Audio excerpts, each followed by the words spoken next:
be using this exploded view during the video, and you'll notice that number 26 and 48 are not included on my model, and there was a jet in the kit that my carburetor didn't have.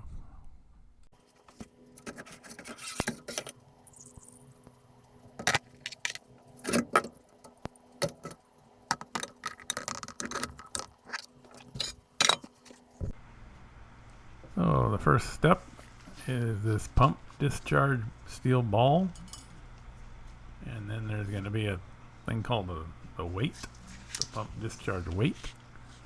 That little thing goes in after the ball, and then the plug goes in, screws in after all that. Here I'm just using my dental pick here to line up that weight with the bore of that hole there, falls right in there. And here's the little brass plug that goes in, hold all that stuff in place.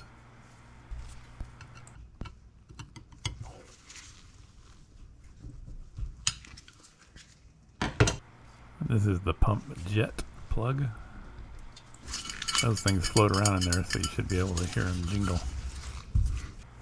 This is the accelerator pump plunger steel ball. Sits down in the bottom of that hole underneath the plunger and kept in with a little keeper. It's real important to make sure that keeper gets put in correctly. It sits in there flat. That ball can't be moving around. It's the check valve that allows the plunger to draw fuel in when it's raised up, and then when the pump is discharging, it seals off the inlet so that the fuel goes out through the discharge circuit. This is that little spring clip that holds the ball in. Alright, so while we're here, we're going to put the spring in, and then the accelerator pump plunger goes in on top of that, and we're going to lubricate that leather or felt plunger with something to so it's not dry, engine oil or something put on there. Slide it in there on top of that spring, and then we're going to put this spring on top just for now, but we're coming back here later, you'll see. This is the power valve. Goes right down in the bottom of the bowl. That center hole there, right there.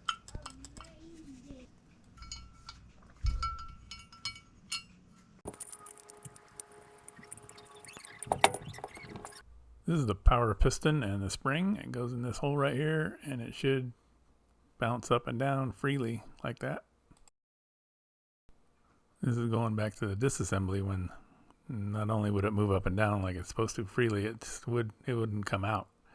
I had to gently use these pliers and some penetrating oil to get it free before it would come out of that hole.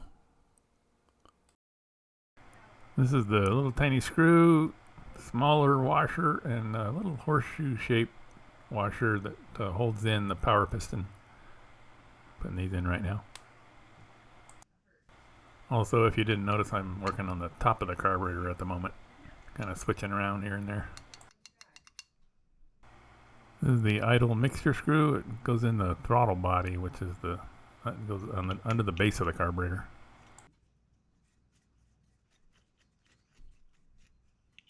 So here we're putting in the needle seat and washer, and we're gonna put it in place and then snug it up with a small screwdriver at first, and then a big wide screwdriver to get it tight. And you'll notice here for the next few steps that I'm working on the top piece of the carburetor, which is laying on the bench upside down. So all these pieces in the drawing here are all going up into the top part of the carburetor. So just keep that in mind as you watch the next several steps. So this carb had a one-piece needle assembly when I took it apart, but the kit came with this three-piece that I'm assembling right now. The body, the spring, and the pin. So this is the three-piece needle assembly, where you have a main body, then you got a little spring, then you got the little pin that slips into the spring and then all slips into the needle. So you've got a three-piece needle assembly. And I guess this replaces the old one-piece, where you didn't have that spring and the pin. It was just a one-piece needle. Now we're putting that needle assembly into the seat.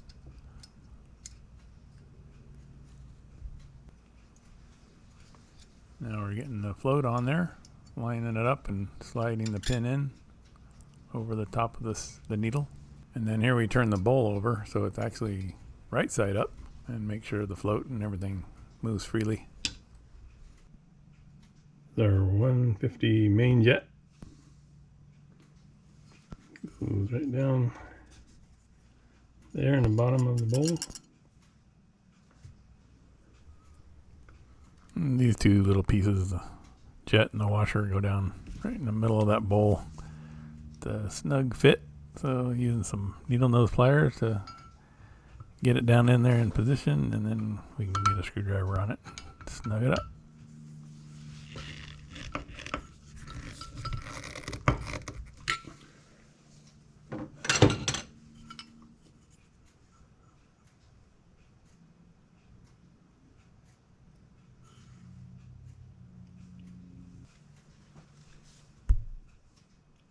This is the slow jet. Goes down, way down in there. There's a threaded hole down there.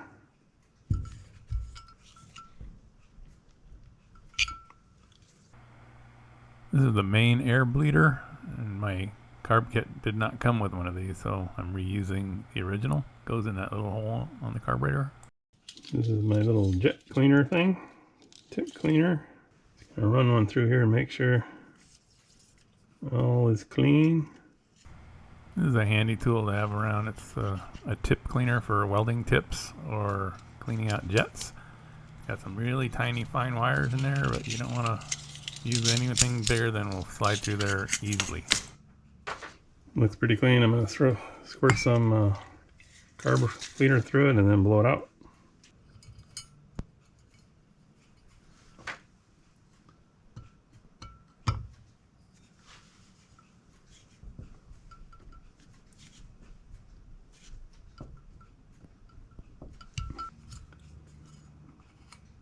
This is the lifter rod.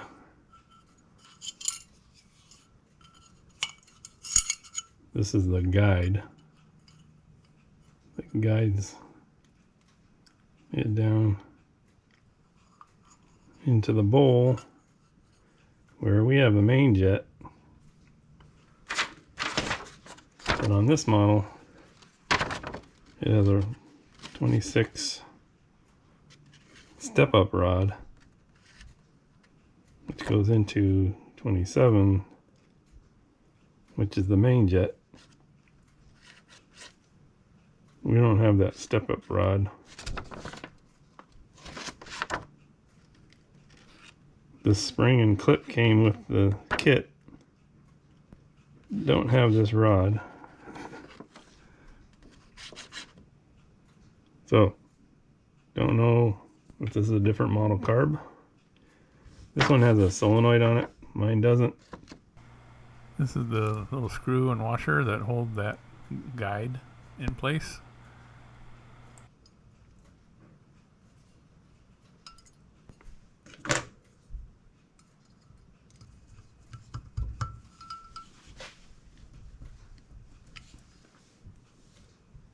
I don't have this jet in mine either. This is the drain plug that goes in the bottom of the bowl. Now the copper washer that comes for this plug is a little larger than the diameter of the plug, so you want to make sure that that copper washer is centered under the mating surface of the plug so that you get a good seal. Looks like we're on to setting the float level. Alright, so the raised float position is 0.23 inch, which is right around 15/64. I got a 15/64 bit. Alright, so the raised position is right there. And we need to bend it just a hair. It's not going up quite high enough.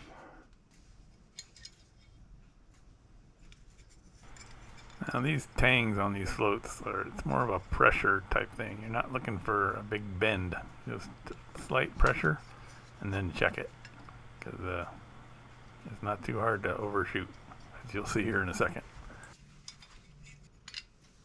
We might have gone a hair too much. I just barely breathed on that thing. That's the way these are. They can be finicky.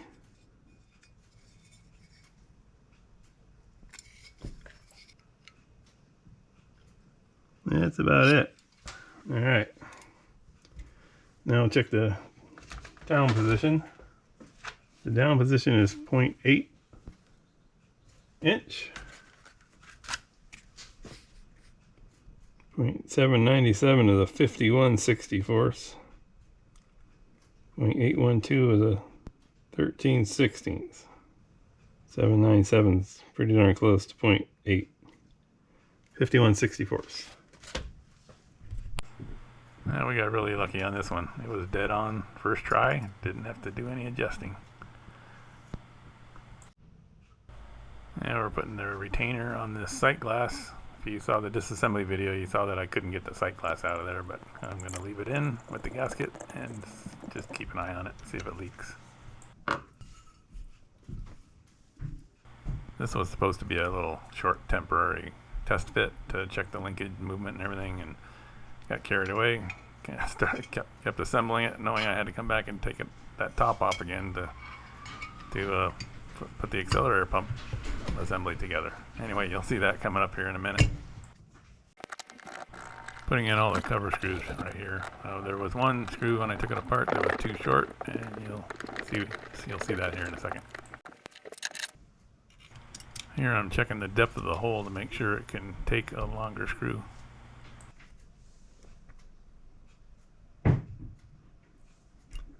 That screw is too short. It's only grabbing maybe 2 threads. Here I'm checking when the first thread of the screw starts to grab, how much of the shank is still showing above the mating surface.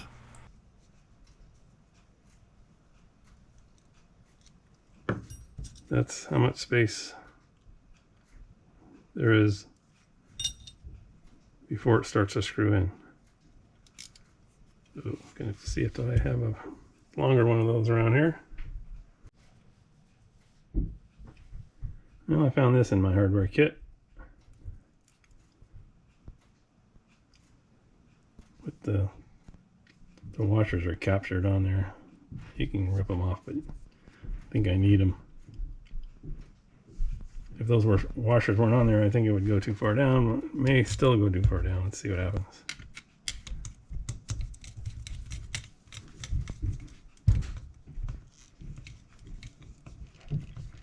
Yeah, it feels like it's bottoming out.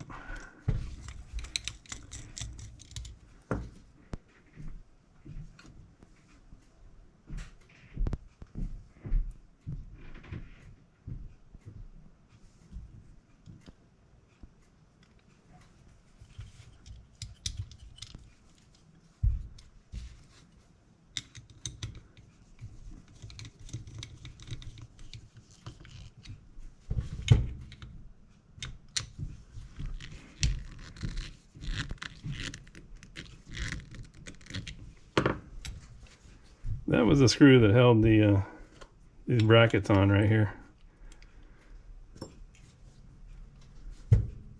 And this is going to be too short for that.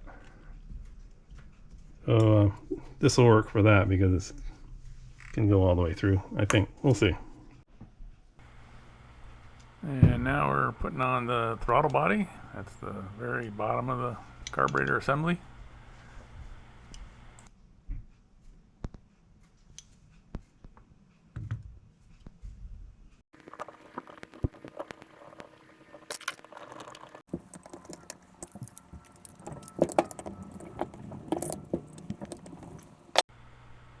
So I removed the top of the carburetor so I could get to the lifter rod and the pump plunger, snap ring there, and the pump plunger to assemble all that final assembly and then put it all back in.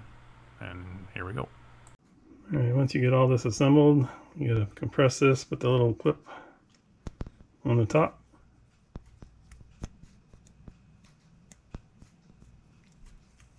This is the whole assembly. Lubricate your leather boot there. Don't forget to put your spring in there.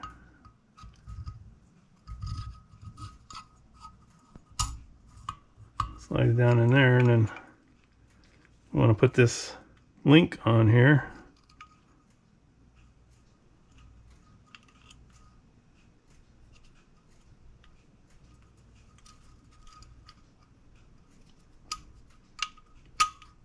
That. And this little tiny clip.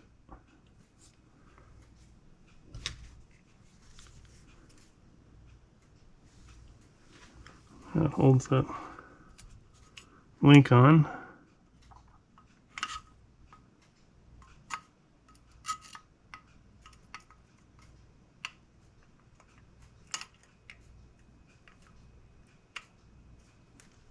Like that.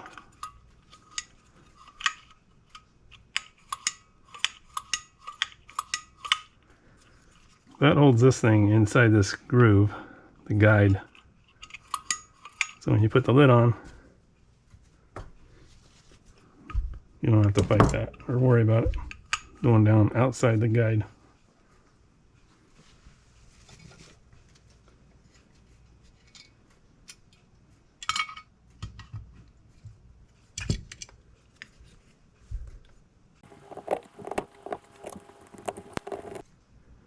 Get these all started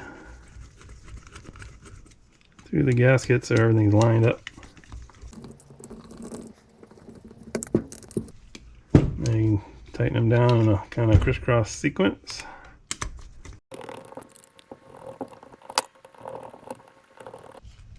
Once they're all snug,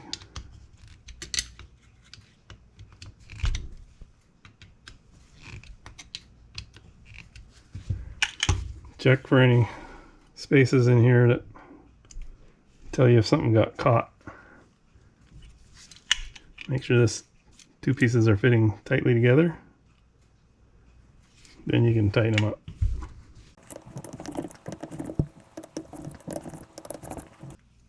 So when I got to the point of reinstalling these choke and throttle cable arms, I had a little dilemma with this choke spring.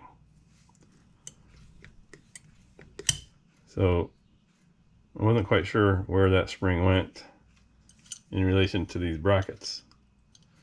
So here's what I found. This bracket has a joggle right there.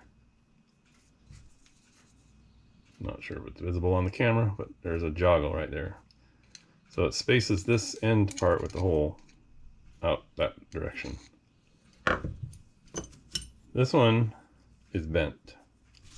Not sure if it's quite visible in the video, but right here it's got a curvature, a bend.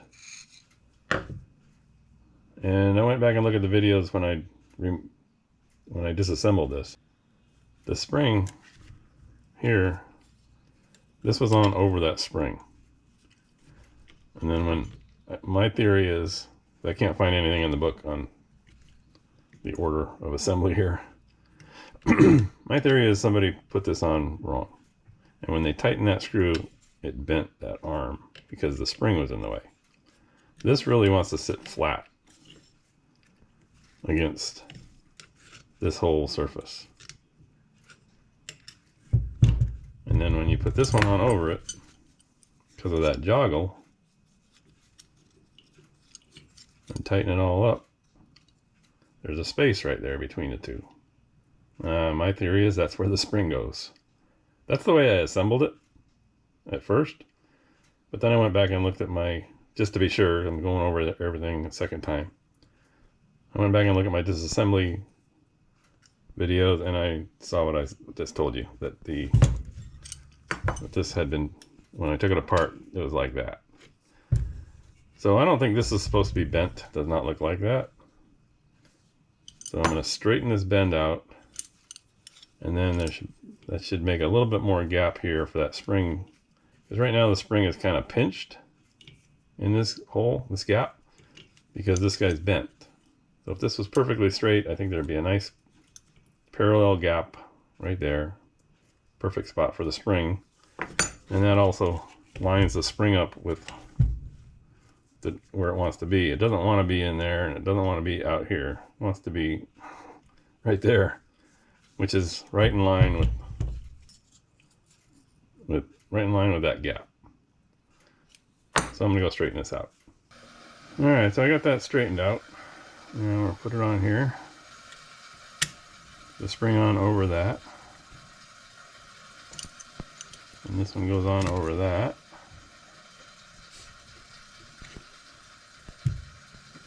And the screw goes in here.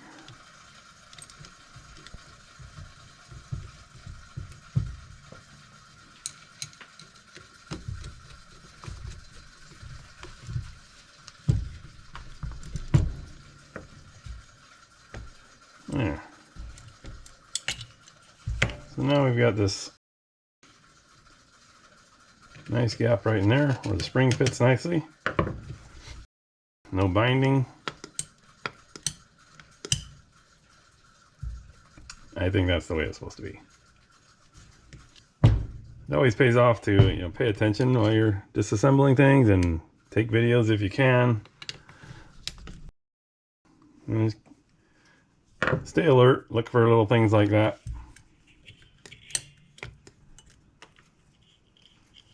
Now somebody in the comments might show me that I'm wrong and that's not the way it goes, but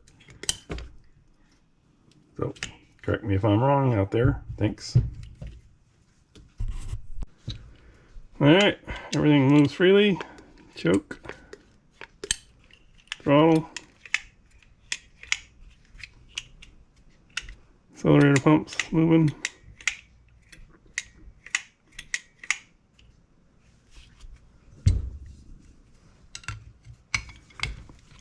Double check everything. Don't want to leave anything loose.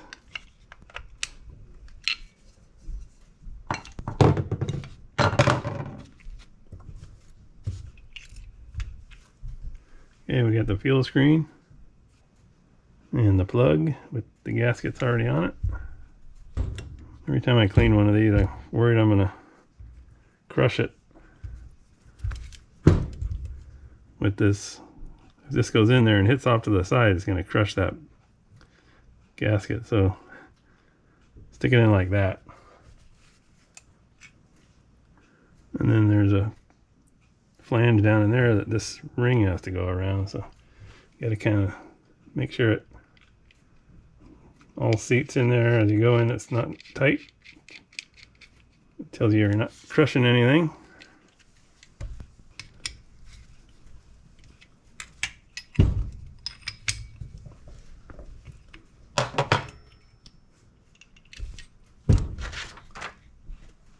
Fuel inlet fitting.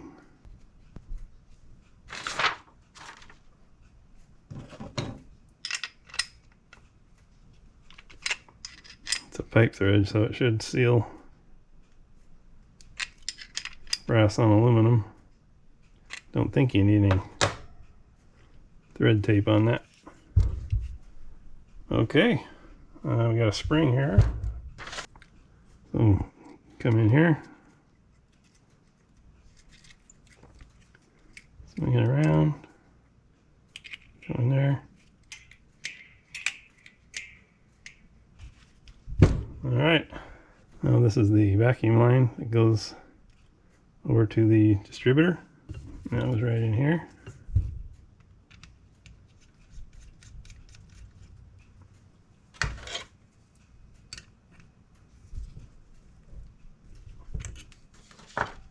This was the lock washer that went on this screw. And right now I'm a little worried that's too short. So I don't want to put the washer on right now. See if I can find one with a little bit longer screw. Well, I think we got it.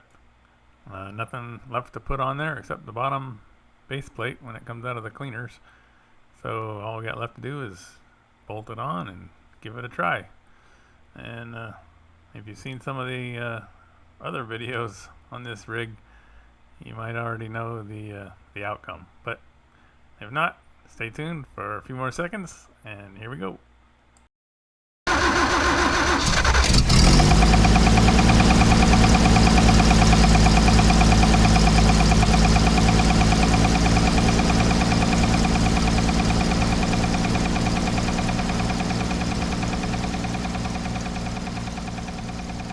Well, pretty much fired right up. Carburetor worked great. Haven't had it on the road, obviously, but as you could hear when it fired off, we got that knock. Didn't know anything about that. But, so we've been working on that a little bit, and there's some videos over at the channel. If you want to keep up on this thing, go over there and check them out.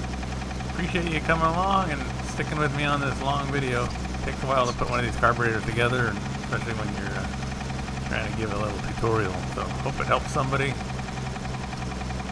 And by all means, if you saw I missed something, or if you can help somebody out and add to what I've got here, you can help somebody, sure appreciate you put it in the comments. I'm not going to be insulted at all. So yeah, I welcome comments. I'm always looking to learn something. So yep, anyway, been a long video, so thanks again, and we'll see you next time.